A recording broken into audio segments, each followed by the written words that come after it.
Hey guys, Todd here again with HobbyLink Japan, and it is time for another review. Now for today's review, given the subject, I decided not to do it inside of my apartment, but why not go outside and do it in this subject's natural habitat. Now before we get into the review of this item, if you are not already subscribed to our channel, please be sure to hit that subscribe button below. Every last subscriber definitely helps.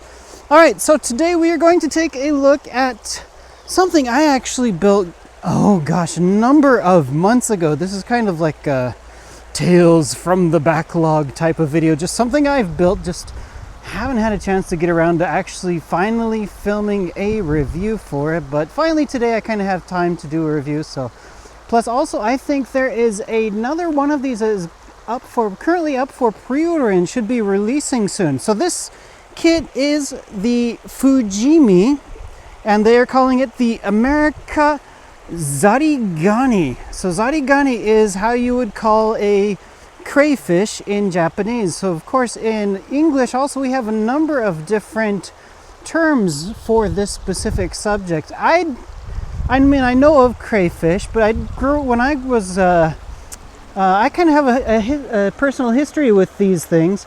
So when I was younger, me and my father, we used to go fishing in the mountains of southern Utah, where a lot of my family is from. And these things tend to inhabit some of the lakes in that kind of area. And sometimes you would actually, one of these would come up on your fishing line. But we grew up and we were calling them crawdads. So crawdad is the name that I grew up calling these things. So crayfish, crawdads, and I think I looked it up online, and there's another fun term for these things. I guess if you grew up in the South or in the Louisiana area, I guess they call these things mudbugs. So that's an interesting name for them. And this initial release for this Fujimi kit, it came in 3 different colors. There's the red one, which is the version that I built. There's a blue version, and then there is a white version. I guess because this is the America, it's as it's called on the box. You got the red, white, and blue as you have it, or the red one. Actually, I guess if you were to boil it up in the pot and it's going to turn red, I believe naturally they are more black in the wild. It's been a while since I've seen a wild one. I actually do have them here in Japan as well, of course, as they call them, the Zarigani, but I haven't really had the chance to go out and try to fish one up myself. And looking at the stream here, I don't see any in the water. Of course, I really haven't gone for a deep dive in here to try and see if I can fish one out or not. But yeah, so they do have them here, and gosh, North America, definitely we have them. And if you really want to have your own but don't want to have a live one, you can build this Fujimi kit. So this Fujimi kit, just like a Gundam kit, it is something that you're going to be able to just cut off the runner. You're going to need nippers, and you'll be able to just snap it together just like you would a regular old Gundam kit. So that's pretty much the reason that I decided to go ahead and build one of these things and review it for the channel. It's just very similar to a Gundam kit. All the parts come molded in color. So as you see it sitting there on the rock, that's exactly how it is out of the box. You get the little black eyes. The antennas are molded in that kind of light tannish brown color.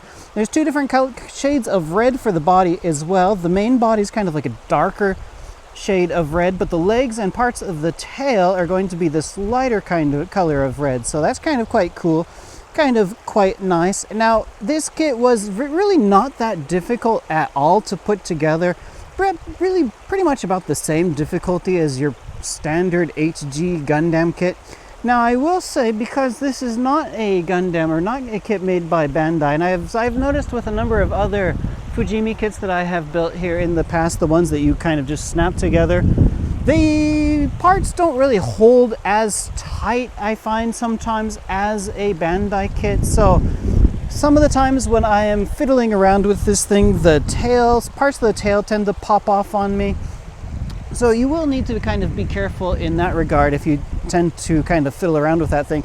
And actually, speaking about fiddling around with this thing, let's go ahead and grab it here off of the rocks so I can bring it here. Sorry, my shadow's gonna kind of get in the way now, make it look a bit darker. I'll try to keep it in the sunlight as much as possible here. Keep my shadow out of the video. But look, kind of take a look at the articulation and what we can really expect for this kit.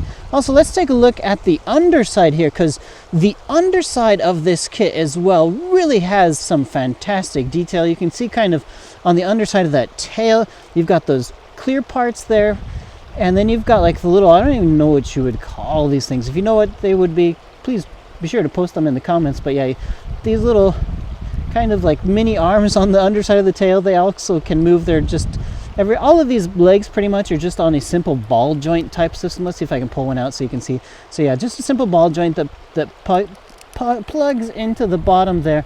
And I believe it's been a while since I built this thing, but I do believe that was kind of more of a rubberish type of plastic, the thing on the inside that actually holds those ball joints. So that's kind of what gives it the ability for these legs to flex around a bit, is that it does have some kind of polycap type rubber type material, if my memory does serve me correctly. Now this tail here, we can see the tail, so you can see the different shades of red there on the tail. Now each piece of this tail here is able to articulate as well, so you can fan them out or you can keep them closer together if you want. So that's kind of quite cool. Whoops, gotta make sure I'm keeping it on camera here.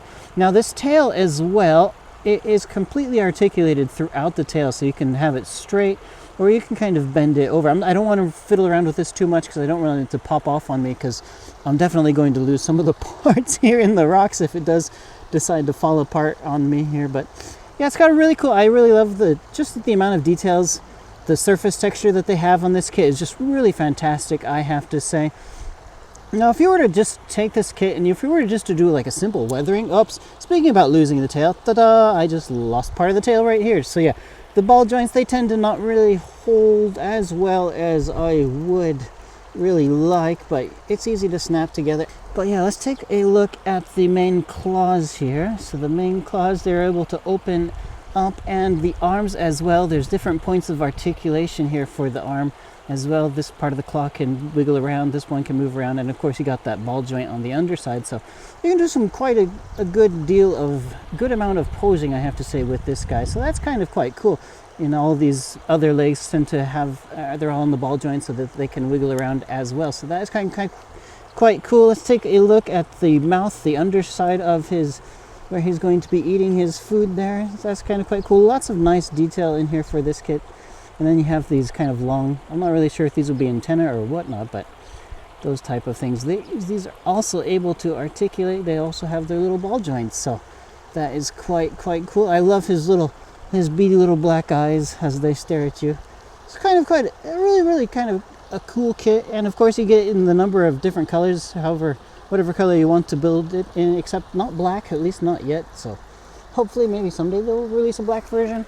So that is kind of quite cool. And as I mentioned at the beginning of the video, there is another version of this thing. I think it was clear, if I remember correctly, that is going to be coming out at some point. So I think it is time that maybe I release this guy back into the wild. What do you say? So let's take him here. All right, it's time to say goodbye to our little crawdad friend here. I'm going to release him into the wild to be with his friends, and that's going to be it pretty much for this video, guys. Thanks again for watching, and remember, if you're not subscribed already, please be sure to hit that subscribe button, and hope everyone out there is staying safe and taking care, and we'll see you again soon.